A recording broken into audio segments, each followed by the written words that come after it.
Hi friends, welcome to Rani's Official. இன்னைக்கு நம்ம என்ன பார்க்க போறோம்னா சௌசௌ கூட்டு தான் பார்க்க போறோம்.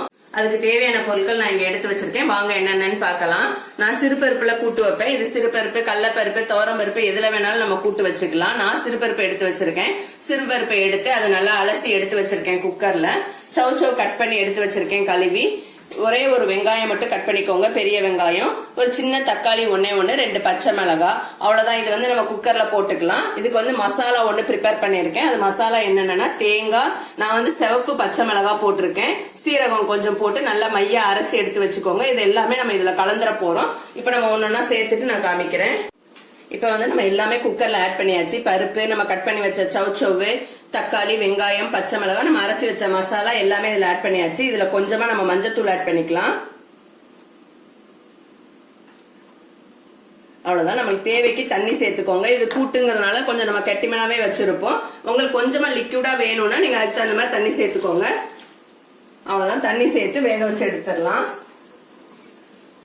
அவ்வளவுதான். நான் தண்ணி சேர்த்திருக்கேன். எனக்கு தேவைக்கு நான் தண்ணி சேர்த்திருக்கேன். நீங்களும் உங்களுக்கு தேவைக்கு சேர்த்துக்கோங்க. இதுல மிளகாத்தூள்லாம் எதுவுமே ஆட் பண்ண வேண்டாம். ஏன்னா நம்ம சிவப்பு மிளகாய் போட்டு இதுல அரைச்சதுனால காரம் இதே கரெக்டா இருக்கும். இப்ப நம்ம ஸ்டவ் ஆன் பண்ணி குக்கரை வச்சிடலாம். இது நல்லா வெந்து வரட்டும். நான் வெந்து வந்து தாளிப்பு ரெடி பண்ணும்போது உங்களுக்கு காமிக்கிறேன். அவ்வளவுதான். குக்கர் விசில் வச்சு இறக்கியாச்சு. இங்க பாருங்க நல்லா மசிஞ்சு வந்துருச்சு. எனக்கு தேவையான அளவு நான் தண்ணி சேர்த்திருக்கேன். இதை நான் சாதத்துல அப்படி போட்டு சாப்பிடுறதுக்காக.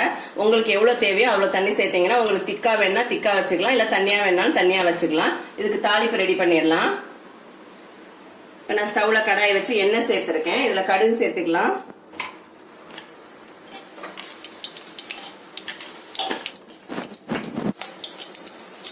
கடுகு பொரியட்டும். கடுகு பொரிஞ்சிருச்சு. இதுல நான் ஒரு 2-3 காஞ்ச மிளகாய், கருவேப்பிலை, பூண்டு ஒரு 10 பல்லு வந்து தட்டி எடுத்து வச்சிருக்கேன். இது எல்லாத்தையும் இதில் ஆட் பண்ணிடலாம். இதுல கொஞ்சமா உப்பு சேர்த்துக்கலாம். நம்ம எவ்வளவு தேவையோ அவ்வளவு உப்பு சேர்த்துக்கோங்க. கூட்டுக்கு தேவையான அளவு உப்பு சேர்த்துக்கோங்க. அவ்வளவுதான். தாளிப்பு ரெடி ஆயிடுச்சு. இப்ப நம்ம வந்து ரெடி பண்ணி வச்ச இந்த சௌசௌ கூட்டை இதில் ஆட் பண்ணிடலாம்.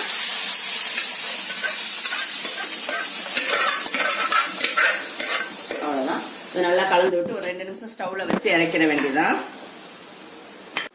இப்ப டேஸ்டான சௌசௌ கூட்டு ரெடி ஆயிடுச்சு. இதை வந்து நீங்க சாதத்தோட, அப்படி இல்ல நீங்க சப்பாத்திக்கு கூட இதை வந்து சைட் டிஷா செஞ்சு சாப்பிடலாம். ரொம்ப நல்லா இருக்கும். இது வெயில் காலத்துல வந்து நீர்ச்சத்துள்ள காய்கறியா நம்ம சாப்பிடும் போது நம்மளுக்கு இன்னும் எனர்ஜெட்டிக்கா இருக்கும். இதை நீங்க உங்க வீட்டுல ட்ரை பண்ணி பாருங்க. ட்ரை பண்ணி பார்த்துட்டு எப்படி இருந்துச்சுன்னு கமெண்ட் பாக்ஸ்ல கமெண்ட் பண்ணுங்க.